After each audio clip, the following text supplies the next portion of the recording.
আমরা এখন দেখছি খোলা পিঠে তৈরি করা। এখানে যে গোলানোটা দেখতে পাচ্ছেন এর মধ্যে রয়েছে কি কি? আটা, আটা আর চালের গুঁড়া, আটা আর চালের গুঁড়া। আটা আর চালের গুঁড়ো দিয়ে জল দিয়ে তার সাথে জল দিয়ে মিশিয়ে এরকম ভাবে দিতে হবে। ওটা মাটির আছে পাত্রটা, তারপরে এই জলের মধ্যে ভেজানো ছিল, দিয়ে ওটা বসিয়ে দেওয়া হলো। আচ্ছা, এদিকে দেখতে পাচ্ছি বেগুন কেটে তেলটা দিয়ে কড়াইয়ের মধ্যে দেওয়া হলো। এখানে যেটা রয়েছে সর্ষের তেল অবশ্যই দিতে হবে। এটা আমরা কি দেখছি? পাটিসাপটা। এটা পাটিসাপটা তৈরি করা দেখছি, একদম বাংলা ঘরোয়া পদ্ধতি। সুজি, এই গোলোটার মধ্যে কি কি দেওয়া আছে? সুজি, আটা, সুজি, আটা আর চালের গুঁড়া আর চিনি আর গুড়। গুড়। আচ্ছা, সবকিছু মিলিয়ে এই মিশ্রণটা হয়েছে। তারপর আর ভিতরে দেওয়া রয়েছে কি কি?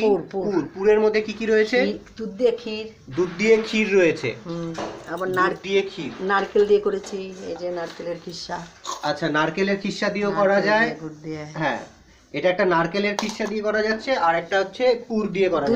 দুধের একটা নারকেল, একটা দুধ। এবার পুরটা মাঝখানে বসিয়ে দেওয়া হলো। এবার দেখাচ্ছি পুরটাকে কি করে ভাঁজ করা হবে।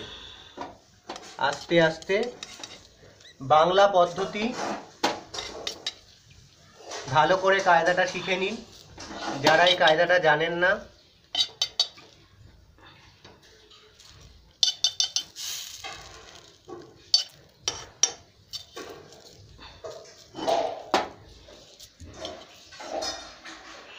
এটা হয়ে গেল পূর্ণাঙ্গ তৈরি।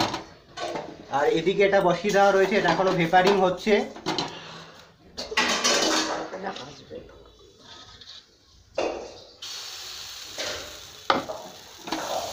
এইভাবে নাচাতে হয়।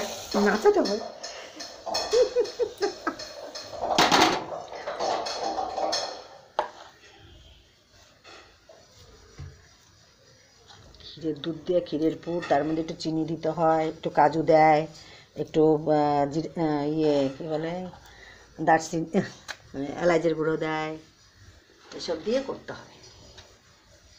জলের পাত্রে বসিয়ে দেওয়া হলো।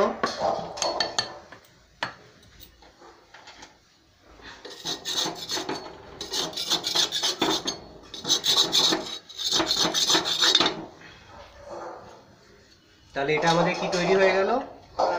খোলা পিঠা, বাংলার তৈরি করা খোলা পিঠা।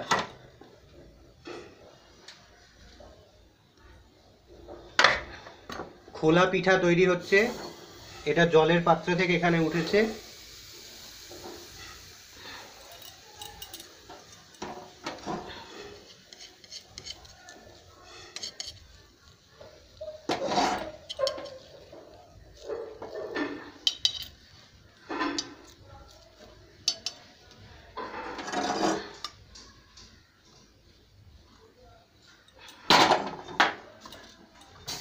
আচ্ছা, এই পায়েসটার মধ্যে কি কি আছে? কিসের পায়েস?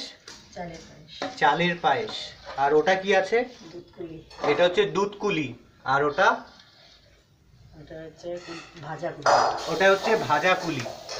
এটা ভাজা কুলি নারকেলের পুর দিয়ে, এটা হচ্ছে দুধকুলি ক্ষীরের পুর দিয়ে। আর এটা নারকেলের পুর রেডি করে আর রাখা আছে। তাহলে বাংলার পার্বণ পর্যায়ে এই ভিডিওটা দেখানো হলো।